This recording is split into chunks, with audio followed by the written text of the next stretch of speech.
Before we get into today's episode, I want to ask you a question.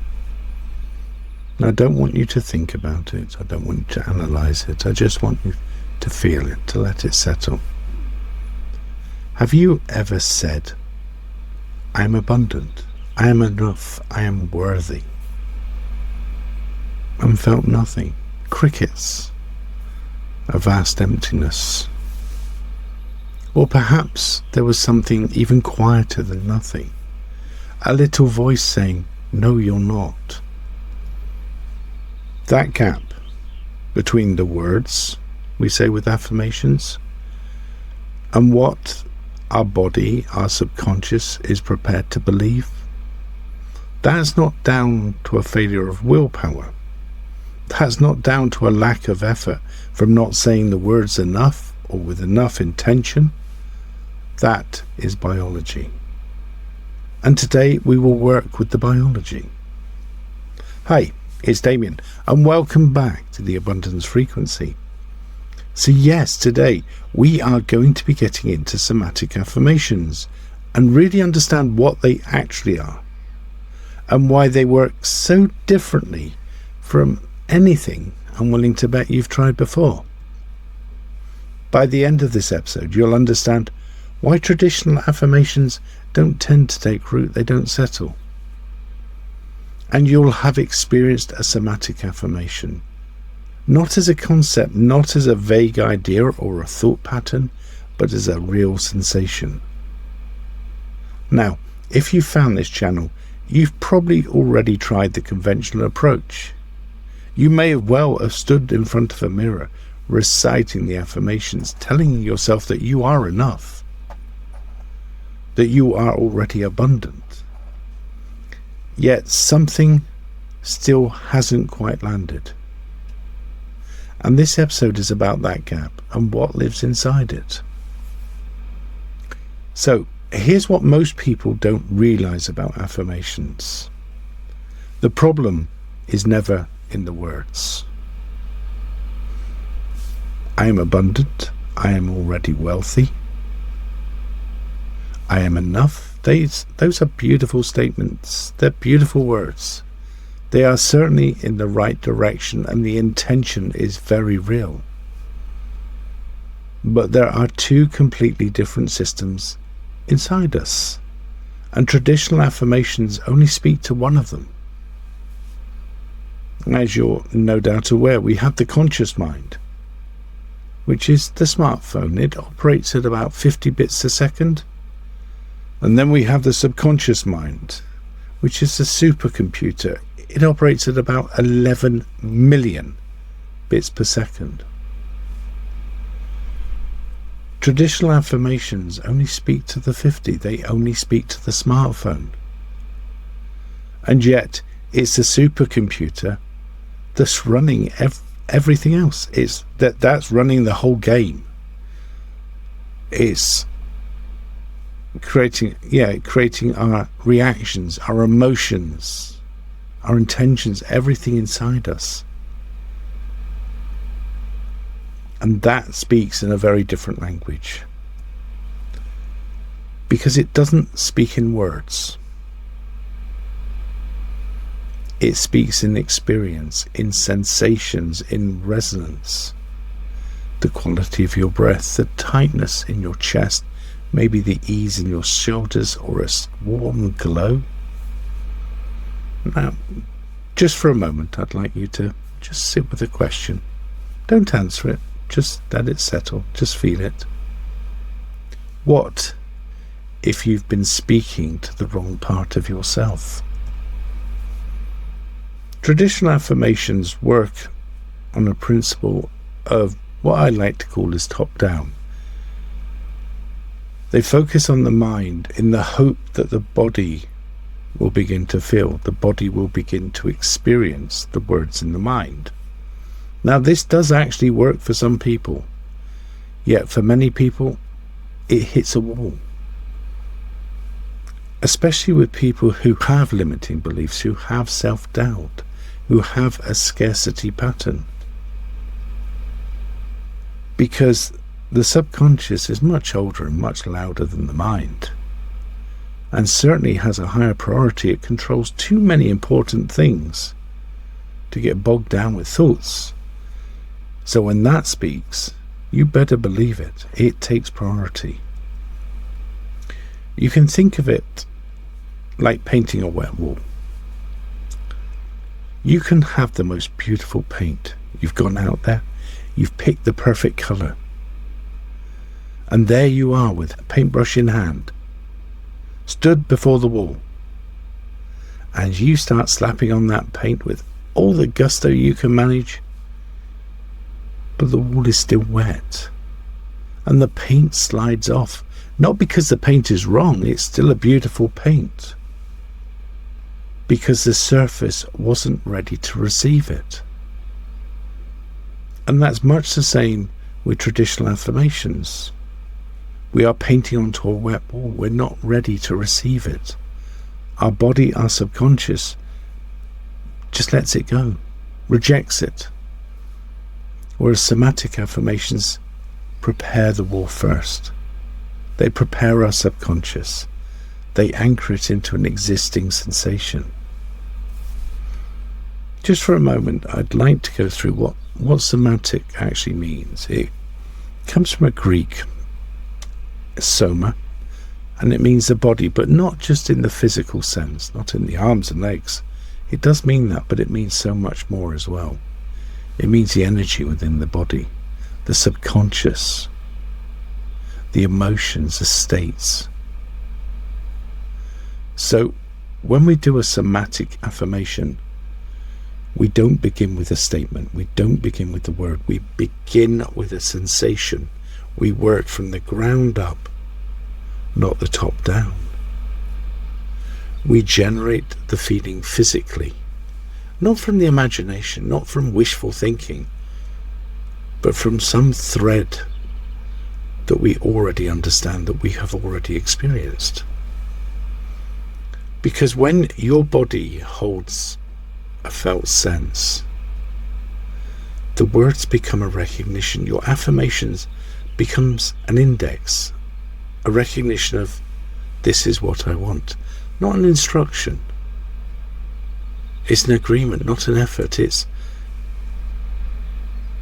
already stating what your body already knows, so it can make the link and says, that's what you mean. We are creating a map with affirmations.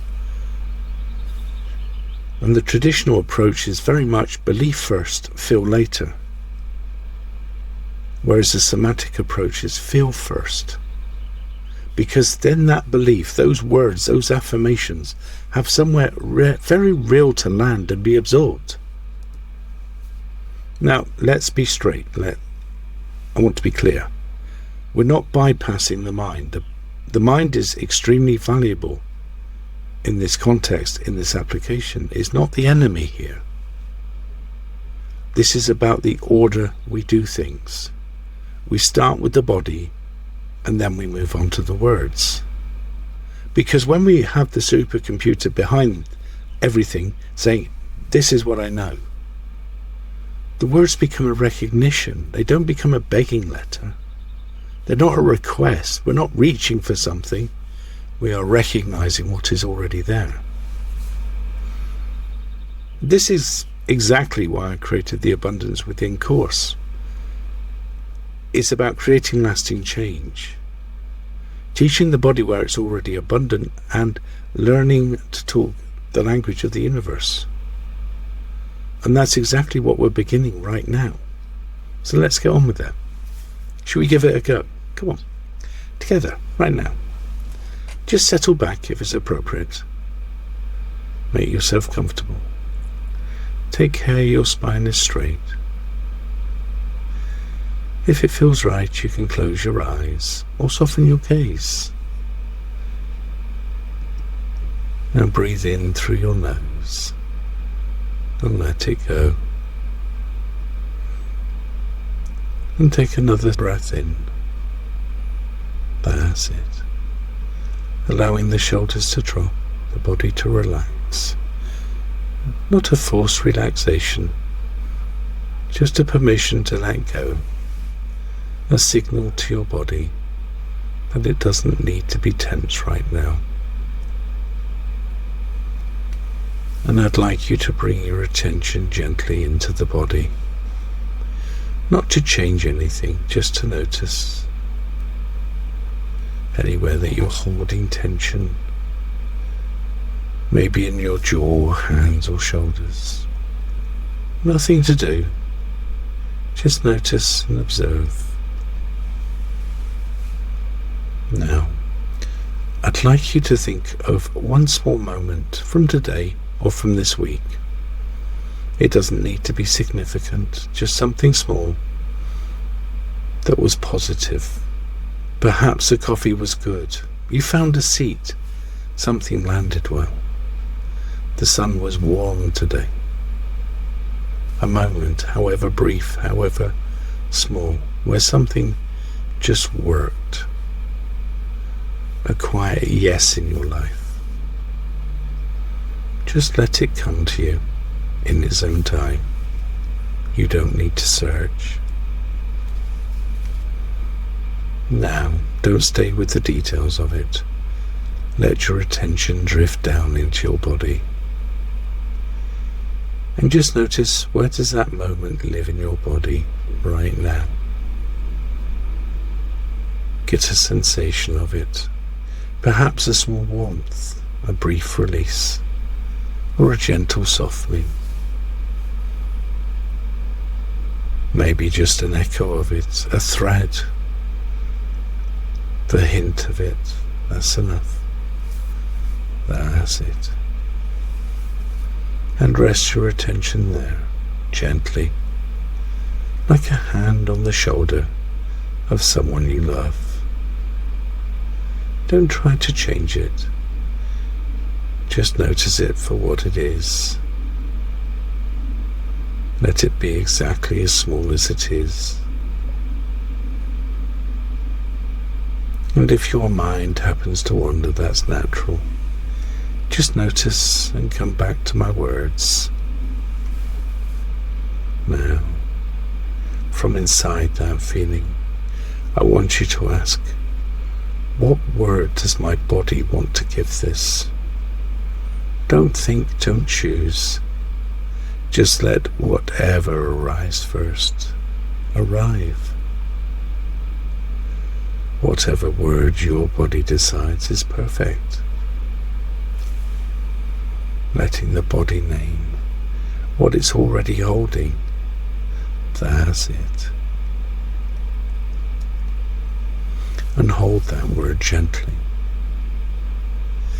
Now, from inside this feeling, from this quiet yes your body just confirmed, speak your affirmation. Perhaps I'm enough. I'm abundant. I'm wealthy. Not as a statement you're trying to believe, but not as something you're reaching for, but as the name of what your body just told you is already here. The map between your conscious mind, the affirmation, and your subconscious. Spoken from inside that frequency, not toward it. Now take a breath. Does the affirmation feel different now? Does it feel different because it arrived from sensation, not from intention, not from thought? You named something that was already present, not something you were hoping for. The words didn't create the feeling was already there. The words just recognized it. They just linked to it and said, this is what I mean. That is a somatic affirmation. So when you're ready, in your own time, gently bring your attention back to the room, the sounds around you, whatever's supporting you, and welcome back.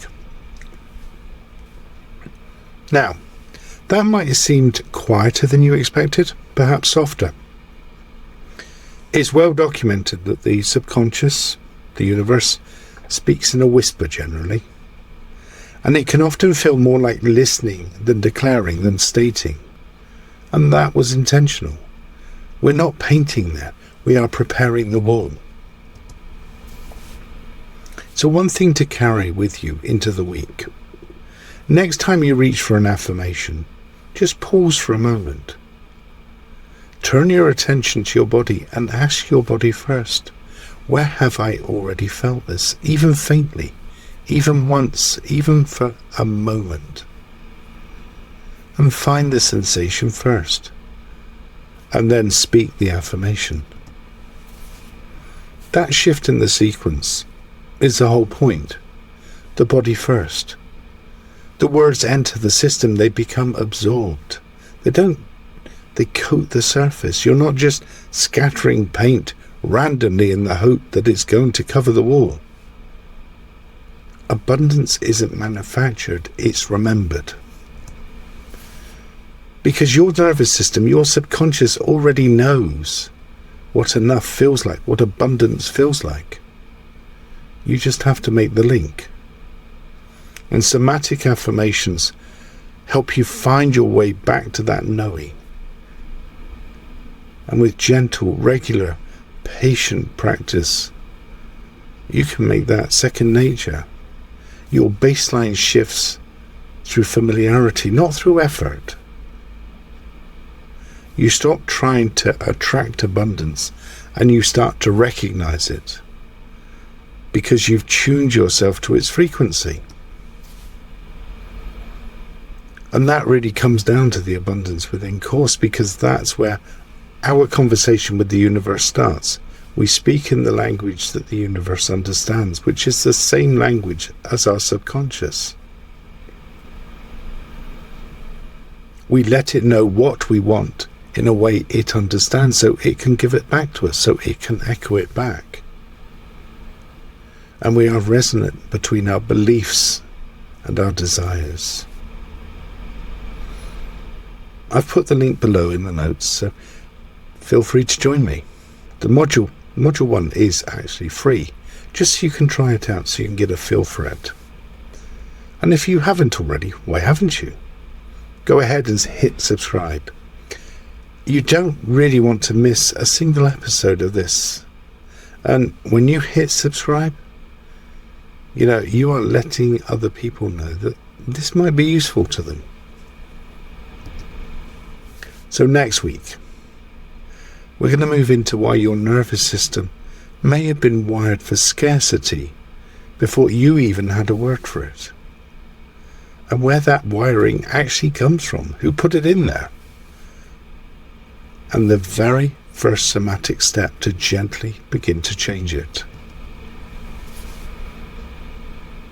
So as we close, please remember, you don't have to chase abundance. You just have to let your body know it is already here.